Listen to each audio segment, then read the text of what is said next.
علی نے بتا دیا عبادت کسے کہتے ہیں، حسین نے بتا دیا شہادت کسے کہتے ہیں، جنگ کی اجازت نہ ملی حسین سے ورنہ عباس بتاتے قیامت کسے کہتے ہیں۔ حضرت امام حسین کا مکے سے کوفہ آنا، یزید کی فوج کا کربلا کے میدان میں آپ سے جنگ کرنا، پانی کی بندش، بچوں کی شہادت اور 10 محرم میں جو قیامت کا منظر پیش آیا جس پر انبیاء، آسمان، زمین، جنات سب کرب سے چیخ پڑے۔ آج کی ویڈیو میں آپ کو حقیقت پہ مبنی واقعہ بیان کروں گی جو تمام دنیا کے لیے ایک بہترین سبق ہے۔ حضرت امیر معاویہ کے وصال کے بعد آپ کے بیٹے یزید کو خلافت ملی۔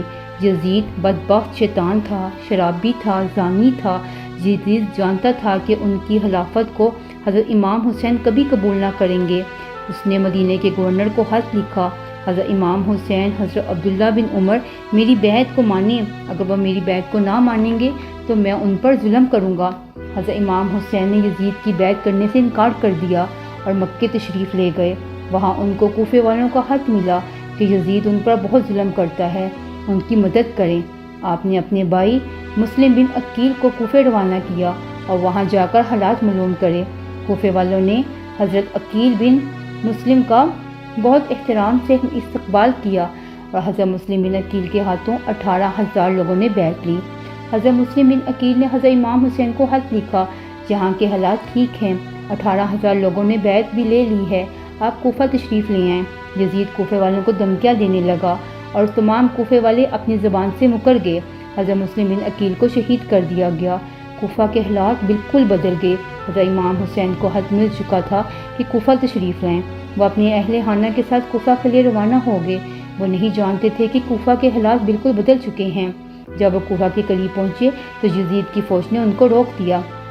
حضرت امام حسین نے فرمایا، تم لوگ کہتے ہو تو میں کوفہ آیا ہوں، اگر تم لوگ نہیں چاہتے تو میں کوفہ سے واپس چلا جاتا ہوں۔ حضرت امام حسین نے اپنا قافلے کا راستہ بدل دیا۔ چلتے چلتے آپ ایک چٹیلے میدان میں پہنچ گئے۔ آپ نے ایک شخص سے پوچھا، یہ کون سی جگہ ہے؟ اسے بتایا گیا یہ کربلا ہے۔ آپ نے اپنے قافلے کو حکم دیا، یہاں خیمے لگاؤ۔ جب یزید کو پتہ چلا کہ امام حسین نے اپنا خیمہ کربلا میں لگایا تو یزیدی فوج نے بھی کربلا پہنچ گئے۔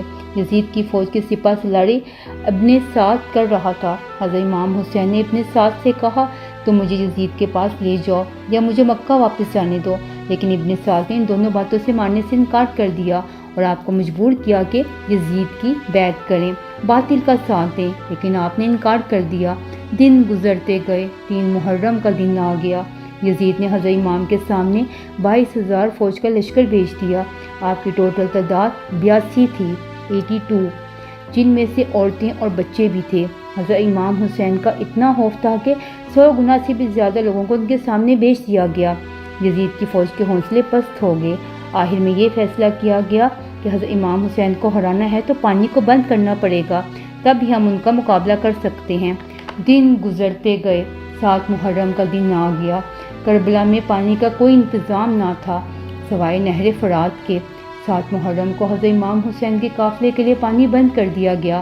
حضرت امام حسین اور ان کے جوان پانی کی پیاس کو تو برداشت کر سکتے تھے، لیکن بچے اور عورتوں کا برا حال تھا۔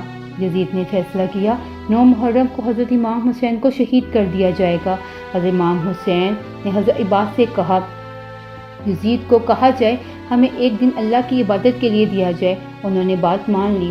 حضرت امام حسین جان چکے تھے یزید ان کو قتل کرنا چاہتا ہے، اس لیے انہوں نے 9 محرم کی رات کو اپنے خیمے والوں کو جمع کیا اور فرمایا، یہ بات طے ہو چکی ہے، ہم سب 1-2 دن میں شہید ہو جائیں گے، اس لیے جو واپس جانا چاہتے ہیں وہ چلے جائیں۔ حضرت امام حسین نے تمام دیے بجھا دیے تاکہ کوئی بھی جانا چاہتا ہے تو بلا جھجک چلا جائے۔ جب دیے جلائے گئے تو تمام لوگ وہیں کے وہیں موجود تھے۔ آخر کار 10 محرم کا دن بھی آ گیا۔ جنگ شروع ہو گئی، ایک ایک کر کے سب شہید ہونے لگے، کبھی قاسم تو کبھی علی اکبر، کبھی اون محمد۔ 3 کے پیاسے تمام افراد شہید ہونے لگے۔ حضرت عباس علمدار سے حضرت امام حسین کے چھوٹے بیٹے علی اصغر کی پیاس نہ دیکھی گئی۔ وہ گھوڑے پر بیٹھ کے نہر فرات کی طرف پانی کا مشکیزہ لے کے گئے۔ مشکیزے میں پانی بڑا ہی تھا کہ یزید کی فوج نے حضرت عباس علمدار پر حملہ کر دیا، ان پہ تیروں کی برسات کر دی۔ اور وہ حضرت امام کے خیمے سے پہنچنے سے پہلے ہی شہید ہو گئے۔ اس طرح ایک ایک اہل بیت کے جوان سب شہید ہو گئے۔ جب تمام لوگ شہید ہو گئے تو تب حضرت امام حسین نے خود میدان میں نکلنے کا فیصلہ کیا۔ اس وقت 10 محرم کے دن ہر ایک امام حسین کے قدموں پر قربان ہو رہا تھا۔ کبھی امام حسین زمین مخاطب ہو کر کہتی، اے امام حسین، پورے لشکر کو کیا ہم تباہ و برباد کر دیں؟ کبھی آسمان چیخ کے کہتا کہ ہمیں حکم دیا جائے۔ حضرت امام حسین فرشتوں، جنوں، زمینوں اور آسمان کو کہتے، یہ میرے صبر کا امتحان ہے، میرے خون سے ہی اسلام کو زندگی ملے گی، میرے بعد کسی بھی یزید کی مجال نہ ہوگی کہ میرے نانا حضرت محمد کی شریعت کو جھوٹا کہے۔ سب حضرت امام کا صبر دیکھ رہے تھے۔ کبھی آپ علی اکبر کے سینے سے برچی نکالتے تو کبھی 6 ماہ کے پیارے سے بچے کے ننھے سے بچے کو قبر پہ اتارتے۔ جب آپ کے ساتھ کوئی نہ رہا تو خیموں میں آئے، بیویوں سے الوداع کرنے آئے۔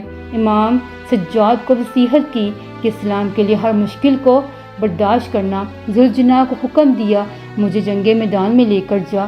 گھوڑا آگے نہ بڑھا۔ دیکھتے ہیں کہ بی بی سکینہ گھوڑے کے قدموں کے ساتھ لپٹی پڑی ہیں۔ آپ اترتے ہیں، اپنی بیٹی سکینہ سے فرماتے ہیں، بابا کی جان، اپنے بابا کو الوداع کہو۔ بی بی سکینہ فرماتی ہیں، بابا صبح سے لے کر اب تک جو میدان میں گیا وہ واپس نہ آیا۔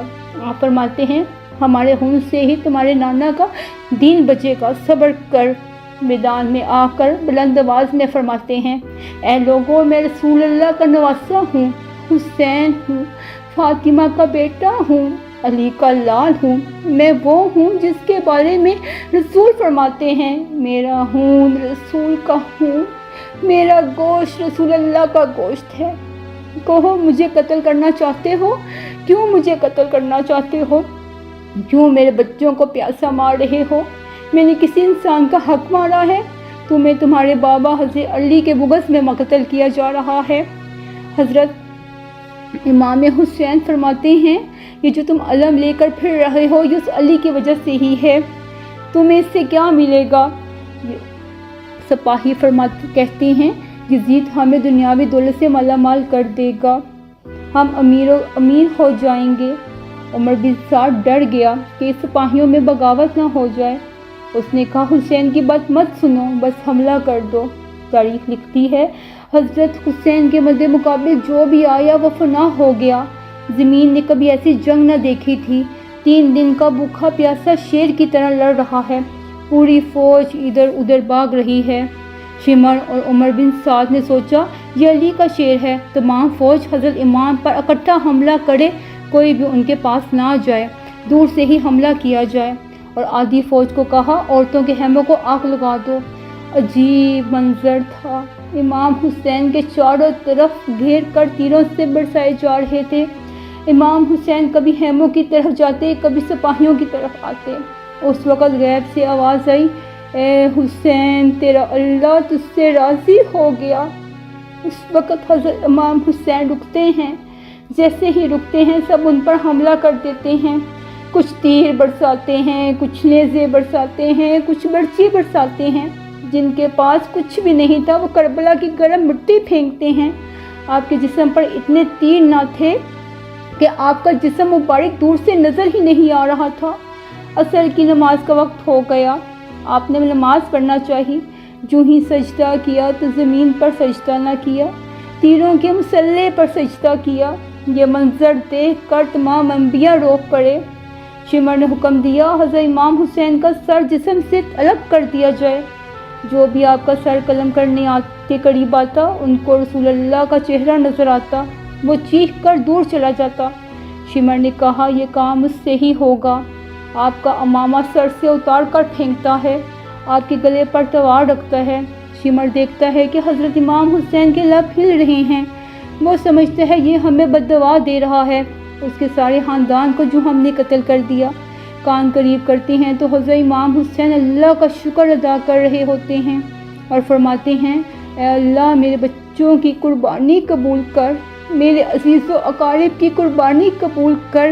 تیرا شکر ہے تو نے اپنے پیارے رسول کے نواسے حسین کو اس عظیم امتحان کے لیے چنا، میری قربانی قبول کر۔ سلام علی محمد پر سلام رسول کے خاندان پر۔ شمر نے آپ کا سر مبارک آپ کے تن سے جدا کر دیا اور سر مبارک کو نیزے پر لٹکا کر پورے کوفہ میں گھومنے لگا۔ عورتوں کو قیدی بنا کر کوفہ لایا گیا۔ اس دن حضرت امام تو شہید ہو گئے، لیکن آج بھی پوری دنیا میں قیامت تک کے لیے زندہ ہیں۔ حق آج بھی بلند ہے اور باطل کا کچھ پتہ نہیں۔ یزید ڈوب گیا شام کے اندھیروں میں، حسین چمکتے ہیں روشنی کی طرح۔ شکریہ۔